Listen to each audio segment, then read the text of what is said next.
Hello दोस्तों, नमस्कार। मैं अरुणित सिंह भदौरिया, राष्ट्रीय अध्यक्ष जनशक्ति वेलफेयर सोसाइटी ग्वालियर मध्य प्रदेश की तरफ से प्रदेश एवं देश की जनता को नव वर्ष की बहुत बहुत शुभकामनाएं। और मैं बताना चाहता हूं कि जनशक्ति वेलफेयर सोसाइटी जो कि एक सामाजिक संस्था है, ज़रूरतमंदों के लिए हमेशा कार्य करती रहती है। और जनशक्ति वेलफेयर सोसाइटी का मुख्य उद्देश्य केवल 3 उद्देश्यों को लेकर के हमने पहले सोसाइटी चालू की थी, लेकिन जैसे जैसे लोगों की हमें ज़रूरतें समझ में आई तो हमने इसको और एक्सपेंड करते चले गए।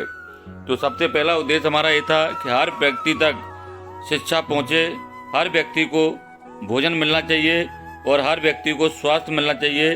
तो जिसका हमने एक स्लोगन दिया, कंप्लीट हेल्थ, कंप्लीट फूड और कंप्लीट एजुकेशन, जिस पर सोसाइटी बराबर निरंतर काम कर रही है। लेकिन इसी के साथ जब हमें लगा कि जो फिजिकल चैलेंज पीपल हैं उनके वैवाहिक परिचय सम्मेलन जो कि मध्य प्रदेश में अगर इक्का दुक्का हुए हैं तो मुझे पता नहीं, लेकिन इस तरह का प्रोग्राम कोई ज़्यादा हुआ नहीं था। तो हमने उनके लिए बाल भवन ग्वालियर के अंदर वैवाहिक परिचय सम्मेलन करवाया, जिसमें तकरीबन 117 लोगों के फार्म भरे गए थे, जिसमें 13 लोगों का पेयर मिला। और तो ये सोसाइटी के लिए और दिव्यांग भाइयों के लिए, बहनों के लिए काफ़ी गर्व की बात रही कि इस तरह के हम प्रोग्राम करें। और सोसाइटी ने निर्णय लिया कि साल में एक बार दिव्यांगों के वैवाहिक परिचय सम्मेलन का प्रोग्राम निरंतर रखे जाएंगे।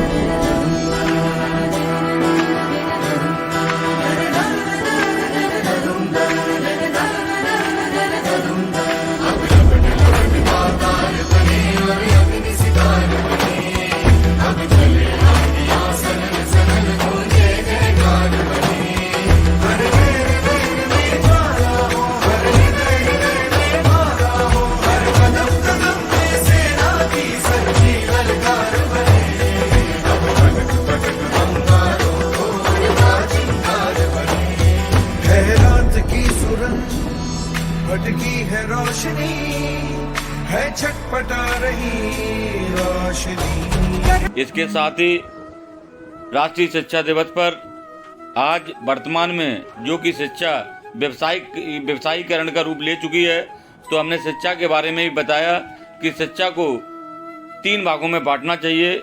सबसे पहली SOT, जिसका मतलब होता है स्टडी ऑन टाइम, मतलब किताबों से शिक्षा लेना। दूसरा होता है एक्स्ट्रा करिकुलम एक्टिविटीज़, आप पढ़ाई किताबों के साथ साथ में आपको एक्स्ट्रा करिकुलम एक्टिविटीज़ करनी चाहिए। और तीसरा होता है कल्चरल एजुकेशन। तो मैंने शिक्षा को 3 भागों में बांटा, 60-20-20, टोटल 100। तो व्यक्ति को अगर कोई 60 में से 60 नंबर लेके आता है और extra curriculum activity 0, cultural education 0, तो इस तरह के व्यक्ति जीवन में कभी आगे नहीं बढ़ सकते हैं। वो एक किताबी क्रीड़ा लेकर के ही बैठ सकते हैं। तो इस तरह की एजुकेशन बिल्कुल नहीं होनी चाहिए। हमारा मेन मकसद होना चाहिए कि हमें स्टडी ऑन टाइम के साथ साथ में एक्स्ट्रा करिकुलम एक्टिविटी जो कि 20 नंबर्स की है उसमें भी मार्क्स लेने चाहिए, कल्चरल एजुकेशन उसमें भी मार्क्स लेने चाहिए। अगर कोई व्यक्ति एक्स्ट्रा करिकुलम एक्टिविटी में 5 नंबर लेके आता है, कल्चरल में 5 नंबर लेके आता है और स्टडी ऑन टाइम में 30 नंबर लेके आता है, तो कुल मिला के 40 नंबर अगर ये लेके आता है तो कम से कम जो उस व्यक्ति से अच्छा कहलाएगा जो 60 में से 60 लेके आ रहा, बाकी दोनों में नहीं लेके आ रहा। तो हमें तीनों एजुकेशन पे फोकस करने की जरूरत है। ये हमने डिवाइन कॉलेज और श्री राम कॉलेज के बच्चों को बताया। इसके साथ ही महिला दिवस पर जो बाई लेवल पे काम करती हैं, घरों में जाकर के बर्तन मांजना, ये उन सबका हमने आदर सत्कार किया और उनको एक बेडशीट दे करके उनका सम्मान किया। और आने वाले समय में हम बहुत महिलाओं के ऊपर, शिक्षा के ऊपर और स्वरोजगार के ऊपर फोकस दे रहे हैं। इसी कड़ी में अभी हमने हाल ही में स्वरोजगार के रूप में रवि पुजारी, जो कि जनशक्ति वेलफेयर सोसाइटी की तरफ से ग्वालियर जिला अध्यक्ष हैं, इकोनॉमिकली काफ़ी वीक हैं, तो उनको एक ऑटो फाइनेंस कराई ताकि वो अपने परिवार का सुचारू रूप से पालन कर सकें, तभी वो जनशक्ति वेलफेयर सोसाइटी को अपना एक योगदान दे पाएंगे। इसके साथ ही राजू राजपूत, जो कि उनके परिवार में कई सारे सदस्य हैं, 10 के समथिंग उनकी फैमिली में मेंबर हैं, लेकिन परिवार में कमाने वाला कोई नहीं था। तो उनको हमने चाय का ठेला मुरार सिविल अस्पताल के बाहर लगवाया और आज वो उस ठेले के माध्यम से 10 लोगों का परिवार चला रहे हैं। तो यह जनशक्ति वेलफेयर सोसाइटी इस तरह के काम कर रही है।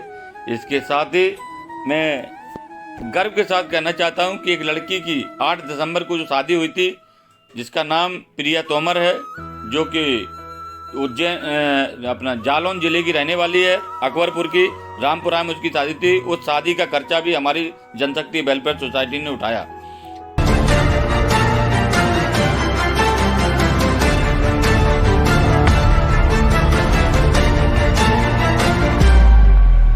इसके साथ साथ एक लड़की जिसकी अभी 6 फरवरी को शादी हुई थी, उसका फोन आया सोसाइटी के जिला अध्यक्ष के पास कि हमको मदद चाहिए।